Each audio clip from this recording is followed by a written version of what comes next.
మన వైజాగ్కి గర్వకారణం. ఎందుకంటే మన వైజాగ్ సిటీని సెలెక్ట్ చేయడం జరిగింది ICC women's cricket world cup. ఆ రోజు ఫస్ట్ మ్యాచ్ హెవీ క్రౌడ్ మేము ఎక్స్పెక్ట్ చేస్తున్నాం.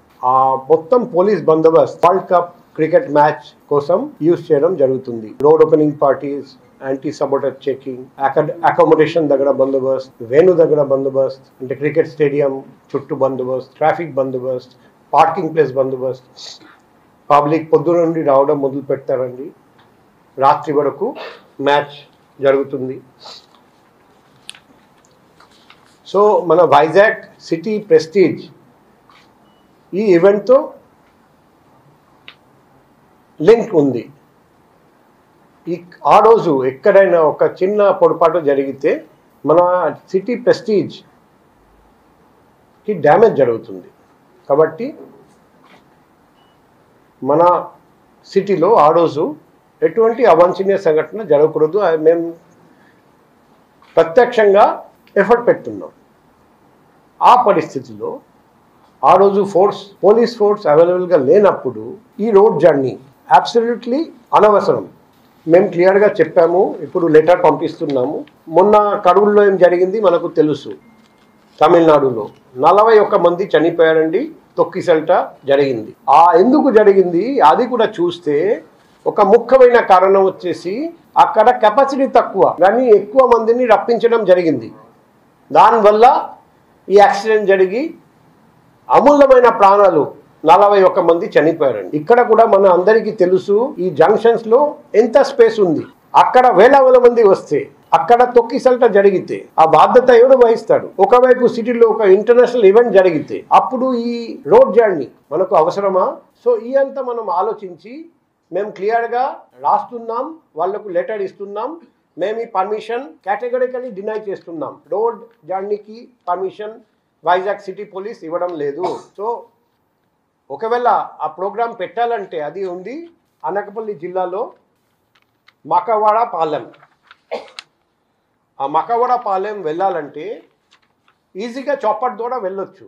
అక్కడ దిగడం, ప్రోగ్రామ్ అయిపోయిన తర్వాత అక్కడ నుండి వెళ్ళిపోవడం. ఇంతకుముందు కూడా ఫార్మర్ చీఫ్ మినిస్టర్ ప్రోగ్రామ్ వేరే చోట కూడా జరిగింది. అక్కడ కూడా చాపర్ ద్వారా రావడం, దిగడం, మళ్ళీ ప్రోగ్రామ్ అయిపోయినాక చాపర్ ఎక్కి వెళ్ళిపోవడం జరిగింది. రిక్వెస్ట్ కూడా చేశాము, ఇటువంటి రోడ్ ప్రోగ్రామ్ పెట్టకండి. ఇప్పుడు మీ ద్వారా మేము పబ్లిక్కి రిక్వెస్ట్ చేస్తున్నాం. ఆ ప్రోగ్రామ్కి ఎటువంటి పర్మిషన్ లేదు కాబట్టి దయచేసి రాకండి. ఎందుకంటే ఆ అసెంబ్లీ చట్ట విరుద్ధంగా జరుగుతుంది. మాకు మా పర్యటన, మా కార్యక్రమాలు ఎంత ముఖ్యమో ఆ కార్యక్రమాలకు వచ్చేటువంటి ప్రజలు, మా పార్టీ కార్యకర్తలు, మా అభిమానులు కూడా మాకు అంతే ముఖ్యం. మీకున్నటువంటి జాగ్రత్తల కన్నా మాకు ఇంకా ఎక్కువ జాగ్రత్తలు తీసుకుంటాం మేము. మీరు ఎక్కడో ఏదో జరిగింది, ఆ జరిగింది మళ్ళీ ఇక్కడ జరగవచ్చు, అందుకని మేము పర్మిషన్ ఇవ్వట్లేదని అంటే, ఇదే ప్రతిపక్ష నాయకుడు, ఇదే చంద్రబాబు నాయుడు గారు ప్రతిపక్ష నాయకుడిగా ఉన్నప్పుడు,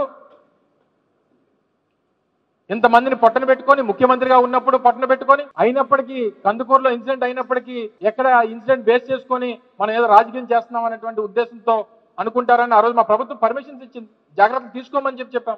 అయినా సరే జాగ్రత్తలు తీసుకున్నటువంటి పరిస్థితులు లేవు ఆ రోజు. ఒకవేళ ఇదే జరిగితే రేపు రాజమండ్రి పుష్కరాలు మళ్ళీ ఉన్నాయి.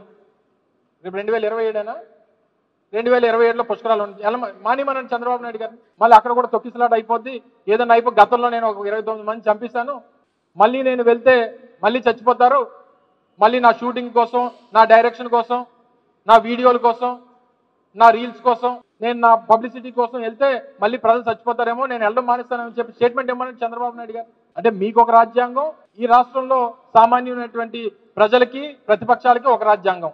దాంతోపాటు 7వ పాయింట్, గతంలో జగన్మోహన్ రెడ్డి గారు పర్యటనకు వెళ్ళినప్పుడు 2-3 ఇన్సిడెంట్స్ జరిగినాయి. ఈ 2-3 ఇన్సిడెంట్స్ ని మీకు ఉదాహరణగా చెప్తున్నామని చెప్పి రాశారు.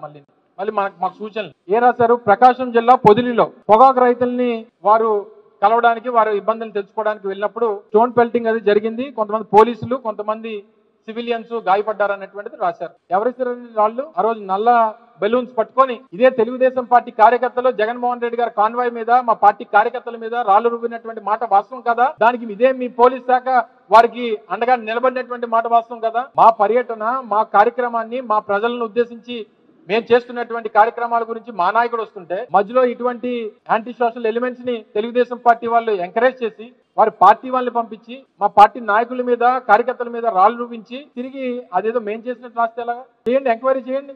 అలాగే రెంటపాలెంలో వెహికల్స్ కి పర్మిషన్స్ ఇచ్చాం. ఎన్ని వెహికల్స్ కి? 3 వెహికల్స్ కి 100 మందికి పర్మిషన్స్ ఇచ్చాం. చాలా మంది ప్రజలు వచ్చారు.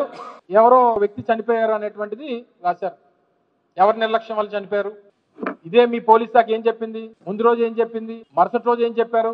ఎవరి నిర్లక్ష్యం వల్ల జరిగింది? మీరు పెట్టినటువంటి కేసులు ఎవరి మీద? ఎవరు ఆ రోజు జగన్మోహన్ రెడ్డి గారి కారు నడుపుతున్నటువంటి డ్రైవర్ ఏ డిపార్ట్మెంట్ చెప్పండి? ఈ పోలీస్ డిపార్ట్మెంటే.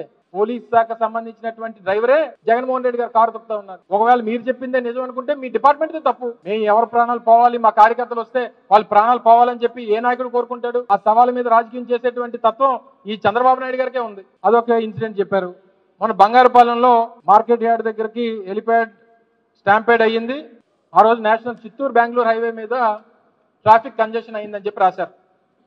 ఇక్కడ బంగారుపాలెం చిత్తూరు డిస్ట్రిక్ట్ వెళ్ళినప్పుడు ఆ రోజు చిత్తూరు బెంగళూరు నేషనల్ హైవే మీదకి అసలు జగన్మోహన్ రెడ్డి గారి తాలూకా కాన్వాయే వెళ్ళలేదు. చిత్తూరు బెంగళూరు సంబంధించినటువంటి నేషనల్ హైవే కానుకుని ఉన్నటువంటి సర్వీస్ రోడ్ లో జగన్మోహన్ రెడ్డి గారి తాలూకా కాన్వాయ్ వెళ్ళింది. ఇన్ఫాక్ట్ ఆ రోజు అక్కడ ఉన్నటువంటి ఎస్పీ వచ్చి మీరు నేషనల్ హైవే మీదకి వచ్చేయండి అని చెప్పి రిక్వెస్ట్ చేసినా సరే ఎక్కడ నేషనల్ హైవే మీదకి వెళ్తే ట్రాఫిక్ కంజెషన్ ఉంటుందని చెప్పి ఆ రోజు జగన్మోహన్ రెడ్డి గారే సర్వీస్ రోడ్ లో వెళ్ళమని చెప్పి ఆదేశించి సర్వీస్ రోడ్ లో వెళ్ళాం.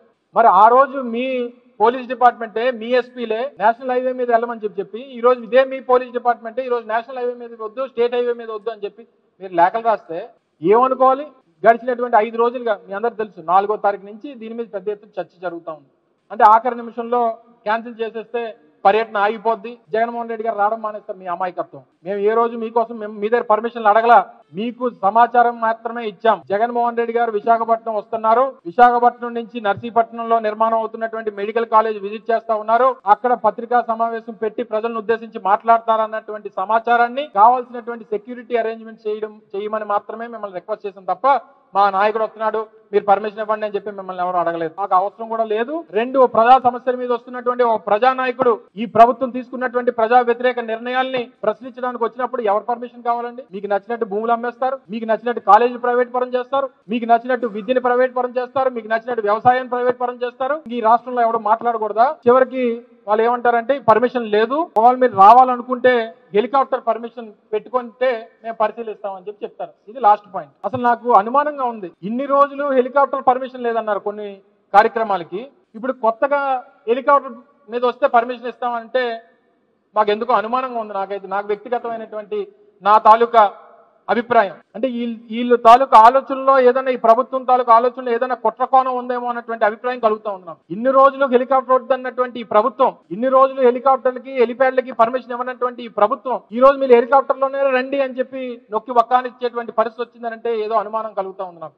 మీ అభిప్రాయం, మీ ఉద్దేశం ఏంటో, దానికి ఉన్నటువంటి బ్యాక్గ్రౌండ్ ఏంటో చాలా అనుమానాలకి నాకే కాదు రాష్ట్రంలో మా పార్టీ నాయకులకి కార్యకర్తలు కూడా చాలా అనుమానాలు రేకెత్తించేటువంటి ప్రశ్నలా కనబడతా ఉంది. సో ఇవన్నీ పక్కన పెడితే, ఎందుకంటే ప్రజలకు తెలియాలి, వాస్తవాలు తెలియాలి. ప్రజలు ఎదురు చూస్తా ఉన్నారు, మా నాయకుడు వస్తాడు, ఈ ప్రభుత్వ నిర్ణయాన్ని వ్యతిరేకిస్తాడు, మన పక్షాన్ని నిలబడతాడు, రాష్ట్రంలో పేదవాడికి వైద్య విద్యని అందించేటువంటి దానికి ముందుండి పోరాటం చేస్తాడు, రాష్ట్రంలో పేద కుటుంబాలకి వెనుకబడినటువంటి ప్రాంతాలకి ఈ సూపర్ స్పెషాలిటీ హాస్పిటల్స్ ని అందుబాటులో తీసుకొచ్చేటువంటి దానికి అండగా నిలబడతాడు అనేటువంటి నమ్మకంతో ఈ రోజు ఈ రాష్ట్రంలో ఉన్నటువంటి ప్రజానీకం అంతా ఉన్నారు.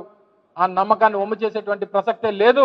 ఎట్టి పరిస్థితుల్లో రేపు 9వ తారీఖు ఉదయం జగన్మోహన్ రెడ్డి గారు విశాఖపట్నం విచ్చేసి రోడ్డు మార్గానే రేపు నర్సీపట్నం కాలేజీకి వెళ్తారు. ఎవరు ఆపుతారో చూస్తామనేటువంటి విషయాన్ని కూడా ఈ సందర్భంగా మరొకసారి తెలియజేసుకుంటూ, ఇప్పటికన్నా మీరు తీసుకున్నటువంటి నిర్ణయాన్ని వెనక్కి తీసుకోండి, లేదా మేము సజావుగా చేస్తాం, ఎవరికి ఇబ్బంది లేకుండా చేస్తాం, కేవలం ప్రజా సమస్యని లేవనెత్తి ప్రజల ముందు పెడతాం అనేటువంటి ఈ కార్యక్రమానికి మీరు సహకారం అందించండి. మీరు సెక్యూరిటీ ఇవ్వలేకపోతే మా పార్టీ కార్యకర్తలే జగన్మోహన్ రెడ్డి గారికి సెక్యూరిటీగా నిలబడతారు, వారికి అండగా నిలబడతారు. వారిని కాపాడుకునేటువంటి బాధ్యత ఈ రాష్ట్రంలో వైఎస్ఆర్ కాంగ్రెస్ పార్టీ కార్యకర్తలే తీసుకుంటారనేటువంటి విషయాన్ని మరొకసారి ఈ సందర్భంగా తెలియజేసుకుంటూ